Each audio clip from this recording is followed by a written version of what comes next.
2 ராஜாக்களினுடைய புஸ்தகம் அதனுடைய 18வது அதிகாரம். இங்கே ஆண்டவர் தன்னுடைய முதல் மனிதனை குறித்து சொல்லுகிறார். இந்த தேவனினுடைய சௌரியவான் யார்? 2 Kings chapter 18 18வது அதிகாரத்திலே இங்கே எசேக்கியா என்கிற ராஜாவை குறித்து ஆண்டவர் சொல்லுகிறார். இந்த எசேக்கியா ராஜா தேவனுடைய பலத்தினாலே, தேவனுடைய கிருபையினாலே ஒரு நல்ல ராஜாவாக இஸ்ரவேலினுடைய முதல் எழுப்புதலை கொண்டு வந்த ராஜா. இஸ்ரவேல் தேசத்திலே ஒரு பெரிய அசைவை, ஒரு பெரிய மாற்றத்தை, தேவன் அதை எப்படி கட்டி எழுப்ப விரும்பினாரோ அந்த இடத்திற்கு அவன் கொண்டு வந்தவன். சரி, ஒருவேளை இவன் ரொம்ப வயது மூத்தவராய் இருந்ததினாலே, அனுபவம் இருந்ததினாலே அதை செய்தாரா என்று பார்த்தால் 25 வயதான ஒரு மனிதன், ஒரு வாலிபன். 2வது வசனம் அழகாய் சொல்லுகிறது 18:2. அவன் ராஜாவாகிற பொழுது 25 வயது, 25 இயர்ஸ். ஒருவேளை இன்னைக்குள்ள சூழ்நிலையில சொன்னா ஒரு யூஜி, ஒரு அண்டர் கிராஜுவேட்டோ அல்லது ஒரு பிஜி, எம்ஏ அல்லது எம்எஸ்சி அல்லது வேற ஏதாவது ஒரு ஆர்ட்ஸ்ல ஒரு டிகிரியை முடித்து போஸ்ட் கிராஜுவேட் வரக்கூடிய ஒரு வயது தான். ரொம்ப அதிகமான ஒரு வயது அல்ல. வேலை வாய்ப்பு கூட இந்த நாட்களில் 27, 28 வயதில் தான் அவங்க செட்டில் ஆகுறாங்க குறைந்தபட்சம். இன்னும் அதிகமான பேருக்கு 35 வயது ஆகிறது. ஆனால் 25 வயதுல இவன் உருவானவன். வயதும் ரொம்ப அதிகம் அல்ல. இவனுக்கு இருந்த சவால்கள், இவன் அந்த தேசத்தை கையில எடுக்கும் பொழுது, அந்த தேசத்திற்காய் செயல்படுவதற்கு தேவன் இவனை தெரிந்து கொண்ட பொழுது, இவன் நிச்சயமா யூத குடும்பத்தை சேர்ந்தவன். மோசேயின் நியாய பிரமாணங்கள் இவனுக்கு சொல்லி கொடுக்கப்பட்டிருக்கும். அவைகளெல்லாம் கொஞ்சம் தெரிந்திருந்தாலும் இவனுக்கு இருந்த மிகப்பெரிய சவால், அந்த தேசத்திலே 41வது வசனம் 17வது அதிகாரம். யாராவது சத்தமாய் வாசிக்கலாம்.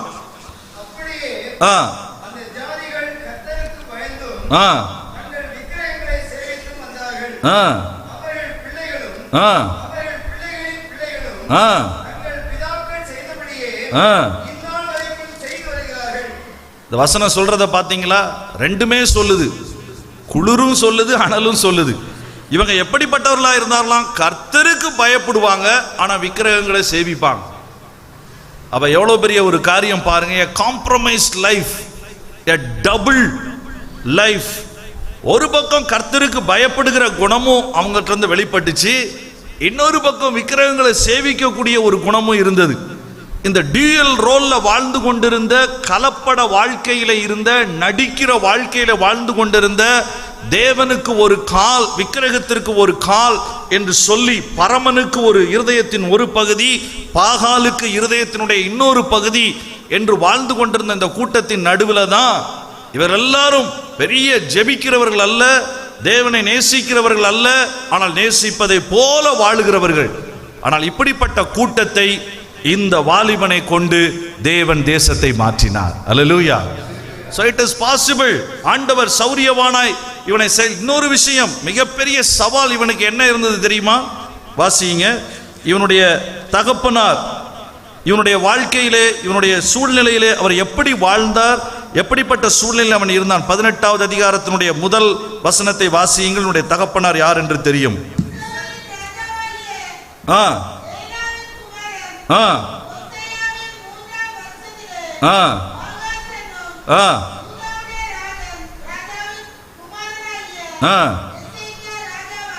போதும். இவங்களுடைய அப்பா பெயர் ஆகாஸ், ஆகாஸ் ராஜா.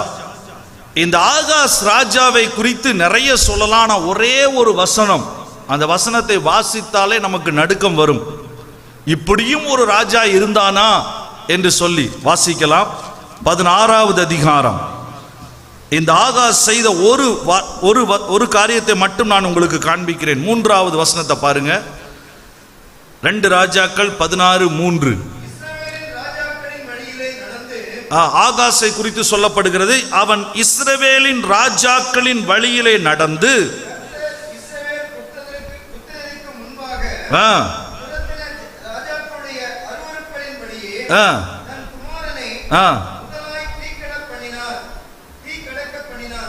தன் குமாரன் முதலாய். இதே வசனத்தை நீங்க 2 நாளாகமம் 28:3 வாசித்தீங்கன்னா, குமாரர்களை தீ கடக்க பண்ணினான். ஏங்க தீய நடந்து போறது ஒருவேளை நம்ம ஊர்ல நடக்கிற மாதிரி கங்கில் நடந்து ஓட சொன்னானா அப்படி நீங்க பார்த்தீங்கன்னா இல்லை. தமிழ் வேதாகமத்தில் போட்டிருக்கிற தீ கடக்க பண்ணினான் என்கிற வார்த்தை ஆங்கில வேதாகமத்தில் படிச்சு பாருங்க. He sacrificed his children for the idol. அவன் தன் பிள்ளைகளை நரபலி கொடுத்தான். அவன் மற்ற எல்லா ராஜாக்களும் விக்கிரகங்களை வணங்கினாங்க. மற்ற ராஜாக்கள் விக்கிரகங்களுக்கு படைக்கப்பட்டவைகளை புசித்தார்கள். மற்றவர்கள் விக்கிரகங்களுக்கு மற்றவர்களை நரபலிகளாக கொடுத்தார்கள். ஆனா ஆகாஸ் ஒரு படி போய் ஒரு பிள்ளை இல்ல, எத்தனை குழந்தைகள் என்கிற நம்பர் போடல, ஆனால் குழந்தைகளை நரபலி கொடுத்த கிறிஸ்தவ ராஜா. அவனுடைய பிள்ளை தான் யாரு? எசேக்கியா. எப்படி இருந்திருக்கும் யோசித்து பாருங்க. ஏற்கனவே இவங்க அண்ணம்மார் 2 பேரை நரபலி கொடுத்துருக்கிறாருன்னு வச்சுக்கிருவோம். ஏன்னா எத்தனை நம்பர்னு போடல. 2 Nalam-28:3 தன் குமாரர்களை his children என்று ப்ளூரல்ல போட்டிருக்கு. அப்போ தன்னுடைய முதல் 2 குழந்தைகளை நரபலி கொடுத்ததுக்கு அப்புறம் தான் எசேக்கியா ஒருவேளை பிறந்திருக்கலாம். அப்ப இவன் என்ன யோசித்திருப்பான்? தினந்தோறும் அப்பா தனியா கூப்பிட்டு சாக்லேட்னு கூப்பிட்டாருன்னா போயிடவே கூடாது, நம்மளை ஃப்ரை பண்ணிடுவார், நரபலி கொடுத்துருவார், அந்த பக்கமே போயிடக்கூடாது. ஏன்னா தன்னுடைய அண்ணமாரில் அவர் என்ன செஞ்சிருக்கிறாரு? நரபலி கொடுத்திருக்கிறார். எதுவும் சொல்ல முடியாத ஒரு ராஜா, சொந்த பிள்ளைகளையே நரபலி கொடுத்து கொண்டிருந்த ஒரு ராஜா, எந்த அளவிற்கு தேவனுக்கு விரோதமாய் போக முடியுமோ அந்த அளவிற்கு. நல்லா கவனிங்க, வேதத்தின் அடிப்படையில் தேவன் அருவருக்கிற எல்லா பாவங்களிலும் பிரதான தலைமையான முக்கியமான பாவம் எது? விக்கிரகம். தேவன் இருக்கிற இடத்தை விட்டு அந்த இடத்தை இன்னொருவருக்கு நாம் கொடுத்தால் அது எல்லா பாவங்களை காட்டிலும் மிக அருவருக்கிற ஒரு பாவமாய் மாறுகிறது. சரி, புதிய ஏற்பாட்டில் விக்கிரக ஆராதனை எதற்கு ஓமையாக சொல்லப்படுகிறது? கொலோசியா அழகா சொன்னாங்க, உங்களுக்கு வசனம் நல்லா தெரியும், கொலோசியர்ல போய் படிச்சு பாருங்க. இது முதலாய் விக்கிரக ஆராதனை ஆகிய பொருளாசை. ஓஹோ, அப்ப இந்த பொருளாசை அல்லது ஒரு பொருள், ஒரு நபர் இயேசுவின் இடத்தை என்னுடைய வாழ்க்கையில எடுத்து விட்டால் நான் விக்கிரகத்திற்கு நான் என்னை விற்று கொடுக்கிறேன். ஆனால் ஆகாஸ் அதோடு அல்ல, அதனுடைய அடுத்த படி, அதிலே தன்னுடைய சொந்த பிள்ளைகளை அவன் நரபலியாய் கொடுக்கிறான். ஒரு குழந்தை அல்ல, குழந்தைகளை. It's very difficult. ஒரு குழந்தையை நரபலி கொடுத்தால் எப்படி இருக்கும், என்ன சூழ்நிலைகள் வரும்? நான் 2 பேரை நான் பீகாரில் சந்தித்திருக்கிறேன் இந்த 20 வருஷத்துல. தன்னுடைய சொந்த குழந்தைகளை அல்ல, இன்னொருவரை நரபலி கொடுத்தவர்கள், பிள்ளைகளை நரபலி கொடுத்தவர்கள் அல்ல. ஆனால் அவர்களுடைய சூழ்நிலையே, அவர்களுடைய நிலைமையே ரொம்ப அது மோசமா இருக்கும். அவர்களுக்கு அந்த அந்த குற்ற உணர்ச்சியினால ஒவ்வொரு நாளும் செத்து கொண்டிருக்கிறதை நான் பார்த்திருக்கிறேன். ஆனா தன்னுடைய சொந்த குழந்தைகளே நரபலி கொடுத்து கொண்டிருந்த ஒரு குடும்பத்தை சேர்ந்தவன். அந்த குடும்பத்தில் இருந்து தேவன் தன்னுடைய சௌரியவானை கர்த்தரை எழுப்பினார். அப்ப ஆண்டவருக்கு எந்த குடும்பமும் பிரச்சனை இல்லை. உங்க குடும்ப பின்னணி எப்படி இருக்குன்றது பிரச்சனை இல்லை. உங்களுடைய அம்மா அப்பா எப்படி இருக்கிறாங்கன்ற பிரச்சனை இல்லை. நிறைய பேர் திருமணம் ஆனவங்க வந்திருக்கிறீங்க, அதனால கணவன் எப்படி இருக்கிறான்றது பிரச்சனை இல்லை, மனைவி எப்படி இருக்கிறான்றது பிரச்சனை இல்லை. சொந்த பிள்ளைகளையே நரபலி கொடுக்கக்கூடிய ஒரு ராஜாவின் வீட்டிலிருந்து அந்த பிள்ளை சௌரியமானா எழும்ப முடியும் என்று சொன்னால், ஒருவேளை தேவனிடத்திலே பூரணமாய் இல்லாத என்னுடைய துணை, என்னுடைய பெற்றோர், இப்படிப்பட்ட குடும்பத்திலிருந்து நானும் சௌரியவானாய் எழும்ப முடியும். I can be raised as a valor for God in spite of my family challenges. நான் உங்களை உற்சாகப்படுத்த விரும்புகிறேன். பிரதர், எனக்கு இவ்வளோ பிரச்சனை இருக்குது, எனக்கு இவ்வளோ காரியங்கள், நான் இப்படிப்பட்ட சூழ்நிலையில் இருக்கிறேன், I am alone, I am left out, I am rejected. என்ன சேலஞ்ச் வேணாலும் சொல்லுங்க, இந்த சேலஞ்ச் அளவுக்கு இருக்காது. ஏன்னா லிஸ்ட்ல அடுத்து எசேக்கியா தான் இருந்திருப்பான். என்னைக்கு மரணம் வரும்னு அவனுக்கு தெரியாது. எப்படிப்பட்ட சூழ்நிலையில் இருந்திருப்பான். தன்னுடைய சொந்த தகப்பன், அவரையும் அவன் போய் எதுவும் செய்ய முடியாது. அவன் பிரின்ஸா, குமாரனா, இளவரசனா இருக்கிற வரைக்கும் ராஜாவை மீறி எதுவும் செய்ய இயலாது. அப்படிப்பட்ட சூழ்நிலையிலையும் அவன் தன்னுடைய இருதயத்தை எந்த அளவுக்கு பிடிச்சிருந்தான்னா, என்னுடைய தகப்பனுடைய காலத்திற்கு பிறகு எனக்கு ஒரு நேரம் வரும், அப்படி வரும் பொழுது நான் ஒரு மிகப்பெரிய சௌரியவானா நான் எழும்புவேன். அல்லேலூயா. அவன் எழும்பி என்ன செஞ்சான் தெரியுமா? வேதத்துல தாவீது செய்யாததை எசேக்கியா செய்தான், சாலமோன் செய்யாததை எசேக்கியா செய்தான். பெரிய பெரிய தீர்க்கதரிசிகள் இருந்தும் சுட்டி காட்டாததை எசேக்கியா செய்தான். என்ன காரியத்தை செய்தான்? வாசிங்க 18வது அதிகாரம் 4வது வசனம், 4th verse. அவன் செய்த முதல் வேலையை பாருங்க. எந்த மேடை பலியிடுவதற்கு பாகாலின் மேடை இருக்கிறதோ அதை எடுக்கிறான். அதிலே வைக்கப்பட்டிருந்த சிலைகளை எல்லாம் உடைக்கிறான். அதோட நிக்கல, அதை சுற்றி இருந்த தோப்பு, சரி பரவாயில்ல இதை மட்டும்தான் எடுப்போம், தென்னந்தோப்பை விட்டுறலாம், அதுல வர்ற தேங்காவை சாப்பிட்டுறலாம் அப்படின்னு அவன் யோசிக்கல. இந்த தோப்பு இருந்துச்சுன்னா மறுபடியும் என்ன வச்சிருவாங்க, வந்து சிலையை வச்சிருவாங்கன்னு சொல்லி தோப்பை வெட்டுகிறான். ஹல்லேலூயா. கடைசியா ஒண்ணு செய்யறான். யாரு செஞ்ச வெண்கல சர்ப்பம்? மோசே செஞ்ச வெண்கல சர்ப்பம். இந்த மோசே செய்த வெண்கல சர்ப்பத்தை பார்த்து அநேகர் பிழைக்கும்படியாய் தேவன் அதை உண்டு பண்ண சொன்னார். தேவன் தான் உண்டு பண்ண சொன்னார். கர்த்தரே சொல்லி உண்டு பண்ணின சர்ப்பத்தை யார் உடைக்கிறார்? எசேக்கியா. அதை தொடுறதுக்கு தாவீதுக்கு பயம். அதை ஜனங்கள் வணங்க ஆரம்பித்த பொழுது அதை சுட்டி காட்டுவதற்கு நாத்தானுக்கு பயம்.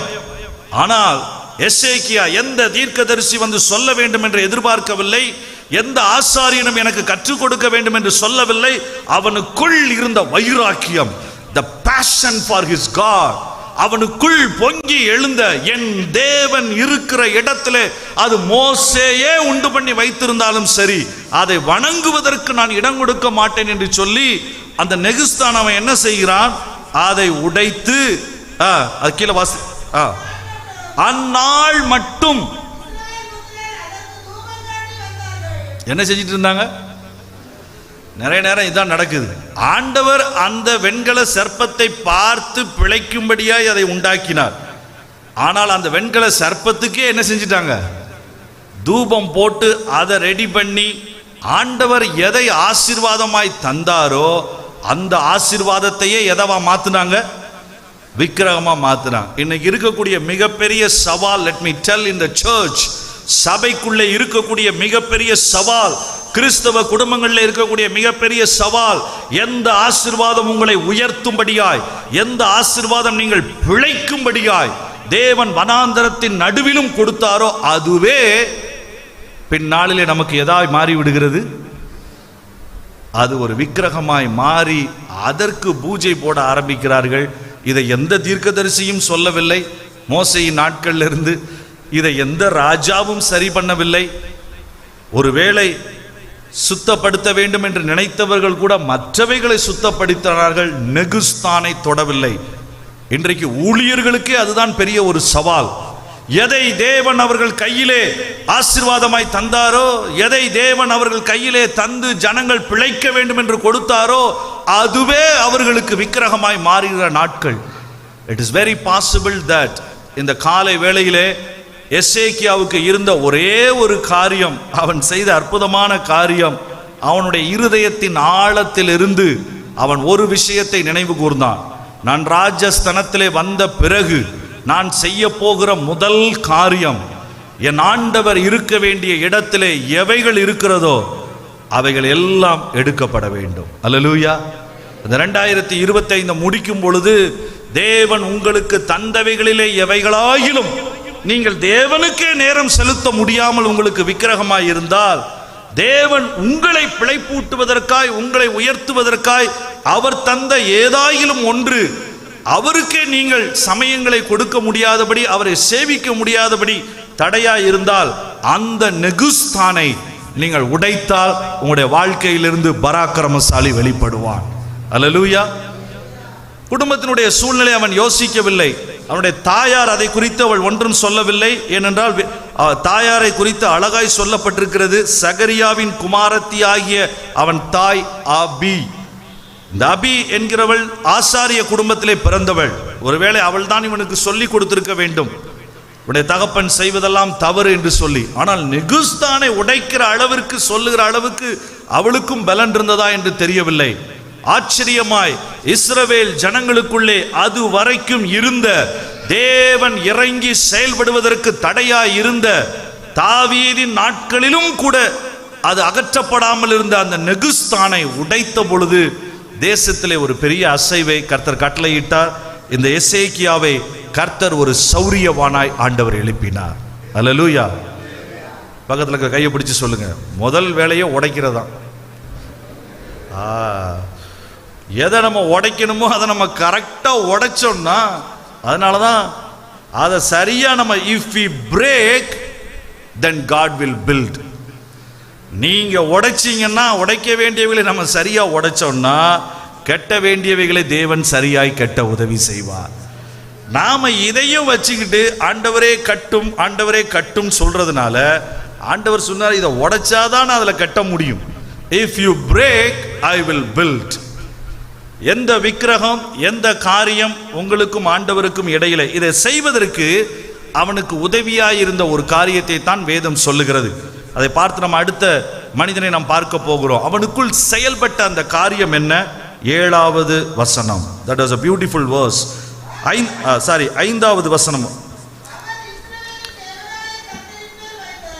அவன் இஸ்ரவேலின் தேவனாகிய கர்த்தரின் மேல் வைத்த நம்பிக்கையிலே அவனுக்கு பின்னும் அவனுக்கு முன்னும்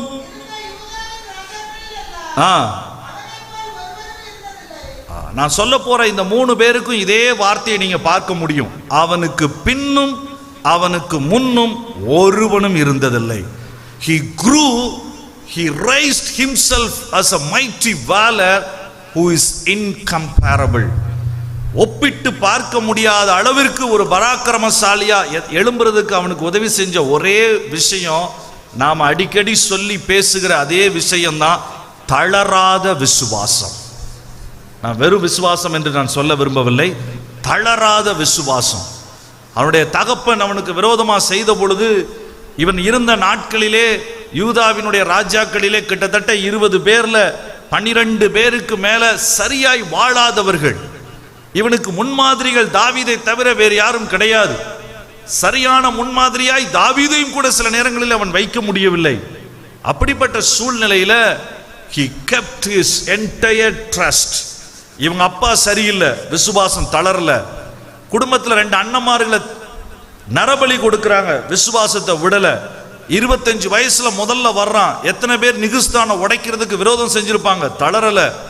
யாருடைய கம்பானியன்ஷிப்பை அவன் எதிர்பார்க்கல. He stood himself. அவன் தனியாய் தன்னுடைய வாழ்க்கையில் அவன் செஞ்ச ஒரு காரியம், இந்த விசுவாசத்தை தளராதபடி பிடித்து தைரியமாய் அவைகளை உடைக்க கர்த்தர் அவனுக்கு கிருபை செய்தார். Hallelujah. That was an awesome thing.